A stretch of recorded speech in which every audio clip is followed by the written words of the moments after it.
Ada nggak yang bilang bahwa Rasul tuh punya banyak harta? Ada dalilnya. Contoh misalnya, Rasul ketika menikahi Bunda Khadijah, itu maharnya sekitar 100 unta. Ya diukur aja. Kalau misalnya satu unta itu misalnya berapa? 100 juta misalnya. Berarti 100 unta udah berapa? 100 juta kali 100. Berarti sudah 10 M. Itu adalah maharnya Rasulullah. Besar atau kecil? Kalau dulu ibu-ibu nikah, maharnya berapa? Seperangkat alat dibayar. Oke, berarti lebih besar Rasulullah ya. Walaupun ada dalil yang mengatakan bahwasanya Rasulullah 100 unta itu diberikan oleh keluarganya, jadi bukan harta Rasulullah. Tapi Rasulullah memang sudah dagang dari dulu. Rasulullah orang yang lumayan hartanya. Dan contoh lagi misalnya, ketika Rasulullah Shallallahu Alaihi Wasallam perang Badar, itu beliau mendapatkan gonimah, rampasan perang itu sekitar seluruhnya sekitar 50.000 dirham. 50.000 dinar, bukan dirham. 50.000 berapa? Dinar. Satu dinar berapa? 4,25 gram emas. 4,25 gram itu berapa? 4 jutaan ya, biar mudah ngitungnya. 4 juta kali 50 berapa? 200 miliar. Berarti berapa yang Rasul dapatkan ketika perang Badar? 200 miliar dibagi para sahabat. Beliau sendiri dapat 20% berdasarkan hukum Islam. Maka beliau dapat berapa? 20% daripada 200 miliar? 40 miliar. Itu banyak atau enggak duitnya? Banyak. Pertanyaan saya, Rasul kaya atau tidak? Perhatikan baik-baik.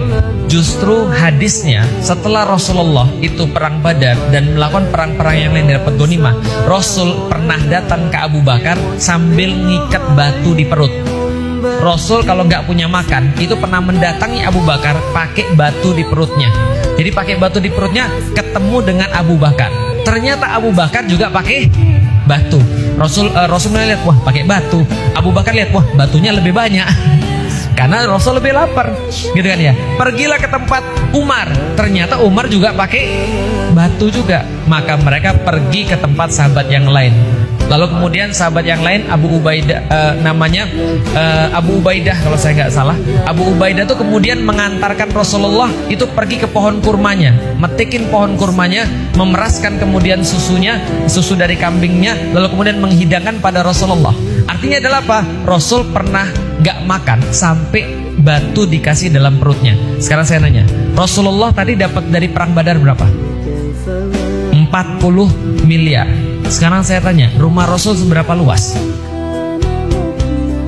Berapa luas rumah Rasul? Ada 5.000 meter? Ada 1.000 meter?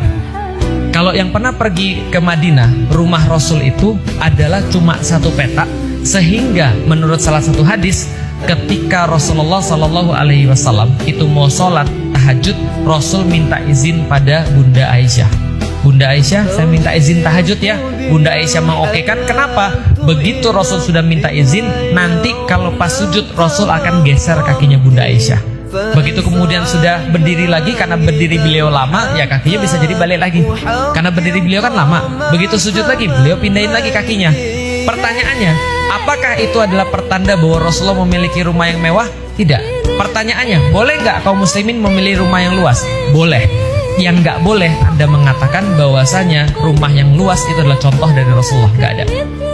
Bermewah-mewahan adalah contoh dari Rasulullah. Nggak ada. Bisa difahami? Rasul itu kaya tapi memilih hidup miskin. Uangnya kemana aja? Nggak ada Rasulullah nyimpen uang.